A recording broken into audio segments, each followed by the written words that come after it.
they've also pointed to this to this issue with the Democratic Party and the Ukrainian embassy. This comes from a story in Politico that ran in January. The headline: Ukrainian efforts to sabotage Trump backfire. And I want to read from the article.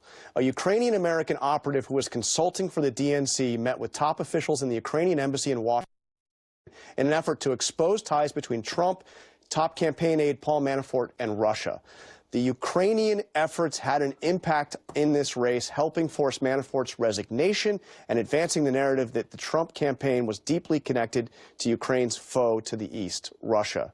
So let me ask you, I understand Hillary Clinton lost, and I understand this effort was not as elaborate as the Russian effort, but was it acceptable, or would it have been acceptable for the Democrats to accept help from the Ukrainian government in this campaign?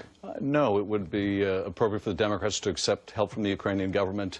But I think if you look at the Politico article, and we're talking about just a single article here, if you accept all the facts in the article, the scale of what the Russians did is not comparable to anything in that article.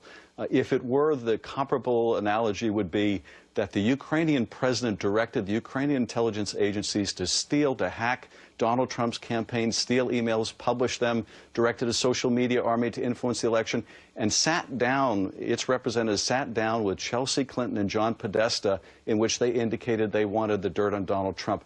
There's no suggestion anything of that magnitude. So the scale is different, acknowledge that, but this is problematic. This Ukrainian meeting is problematic in your eyes. Well, it would be problematic to get any kind of support from a foreign government. But again, I think to compare the two is a bit like comparing bank robbery with writing a check with insufficient funds. Both appropriate money from the bank improperly, but a very different degree of seriousness and involvement, in this case, by a foreign government.